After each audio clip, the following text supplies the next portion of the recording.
बच्चों, आज हम जानेंगे कि ज्यामिति और क्षेत्रमिति यानी जियोमेट्री और मेंसुरेशन में क्या अंतर है।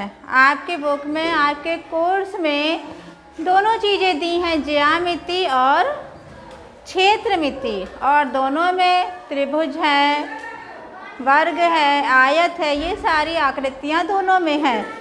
तो बच्चों को ये कन्फ्यूजन होता है कि ज्यामिति क्या है और क्षेत्रमिति क्या है।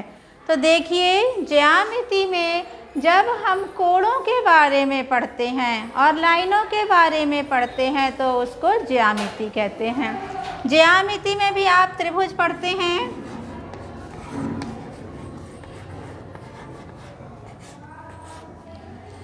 चतुर्भुज पढ़ते हैं,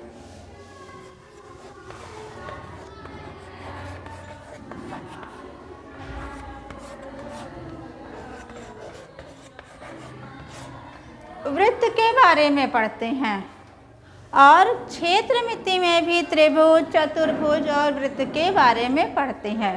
तो बच्चे कंफ्यूज होते हैं कि ये क्षेत्रमिति क्या है और ये जियोमेट्री क्या है। ज्यामिति को जियोमेट्री कहते हैं, क्षेत्रमिति को मेंसुरेशन कहते हैं।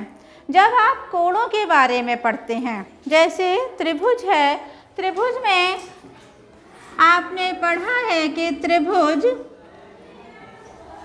3 प्रकार के भुजाओं के आधार पर होते हैं, समबाहु त्रिभुज, विषम बाहु त्रिभुज और समद्विबाहु त्रिभुज।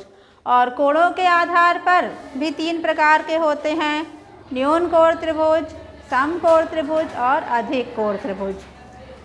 तो जब हम कोणों को निकालना सीखते हैं तो वो ज्यामिति में आ जाता है। जब कोण ज्ञात करते हैं तो वो ज्यामिति में आता है। जैसे इसमें जब 2 कोण दिया है और आपको तीसरा कोण ज्ञात करना है, ये हम ज्यामिति में सीखते हैं। और जब इस त्रिभुज का परिमाप तथा क्षेत्रफल ज्ञात करना है, परिमाप और क्षेत्रफल ज्ञात करना है, ये चीज़ें हम क्षेत्रमिति में सीखते हैं। त्रिभुज ज्यामिति में भी पढ़ा जाएगा और क्षेत्रमिति में भी पढ़ा जाएगा। चतुर्भुज भी ज्यामिति में भी पढ़ा जाएगा और क्षेत्रमिति में भी पढ़ा जाएगा। इसी तरह से वृत्त हैं और भी आकृतियां हैं। तो जब हम कोणों के बारे में जानकारी प्राप्त करेंगे तो वो ज्यामिति में सीखे जाएंगे, और जब हम परिमाप और क्षेत्रफल निकालेंगे, किसी भी आकृति का परिमाप और क्षेत्रफल निकालेंगे, तो वो हम क्षेत्रमिति में पढ़ते हैं। ये अंतर है दोनों में। क्षेत्रमिति पढ़ते हैं तो 2 तरीके की आकृतियाँ होती हैं। क्षेत्रमिति में 2 तरीके की आकृतियों को पढ़ते हैं। एक 2D आकृति होती है और दूसरी होती है 3D आकृति। 2D आकृति 2 डायमेंशन, जैसे आपका वर्ग बन गया, ये बोर्ड पे बना है, इसकी तीसरी डायमेंशन नहीं है, एक लंबाई एक चौड़ाई होती है, या भुजाएं बराबर होती हैं वर्ग में, आयत में एक लंबाई एक चौड़ाई होती है। ये 2D आकृति है। और 3D आकृति में घन, घनाभ ऐसी आकृतियाँ होती हैं जिसमें लंबाई, चौड़ाई तथा ऊंचाई भी होती है। ये देखिए, ये घन बन गया। इसी तरह से घनाभ है, गोला है, तो ये 3D आकृतियाँ होती हैं। तो हम 2D आकृति और 3D आकृति दोनों के बारे में पढ़ेंगे। देखेंगे कि 2D आकृति में कौन कौन सी आकृतियाँ होती हैं। 2D में आपका त्रिभुज आ गया,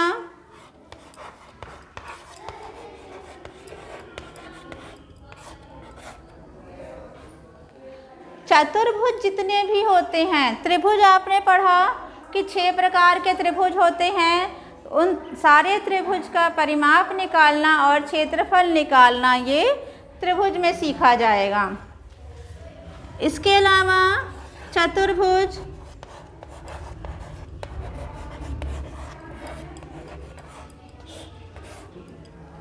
चतुर्भुज, 4 भुजाओं से घिरी बंद आकृति को चतुर्भुज कहते हैं।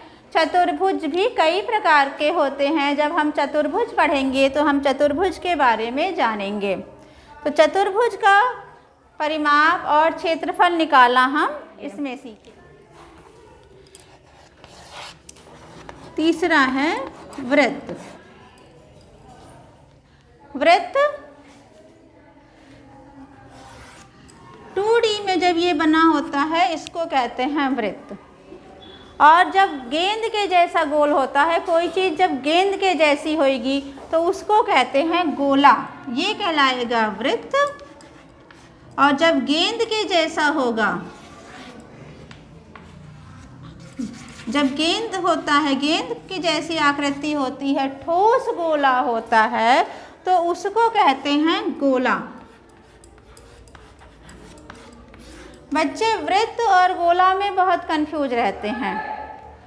ये है वृत्त, 2D आकृति है, और जो ठोस गोला गेंद होता है वो होता है गोला।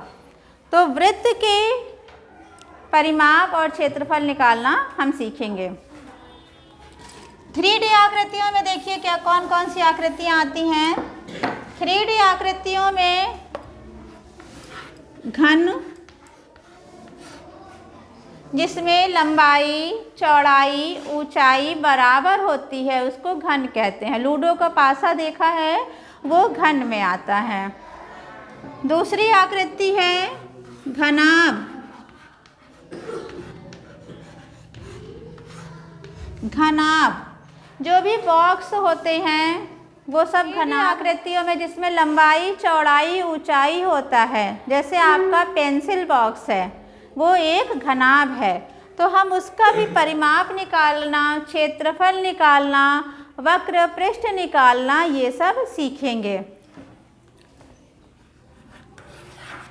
2D आकृति में त्रिभुज होता है और 3D आकृति में वो प्रिज्म के रूप में होता है। प्रिज्म, प्रिज्म के बारे में भी पढ़ेंगे।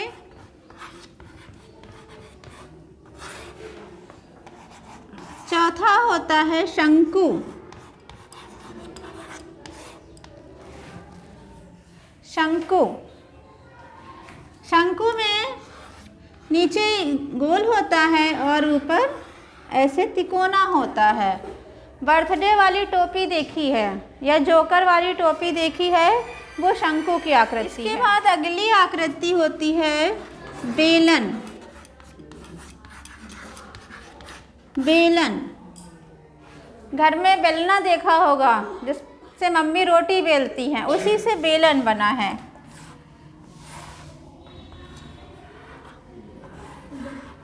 ऐसी आकृति को बेलन कहते हैं। तो इन सभी आकृतियों का परिमाप निकालना और क्षेत्रफल निकालना हम क्षेत्रमिति में सीखेंगे।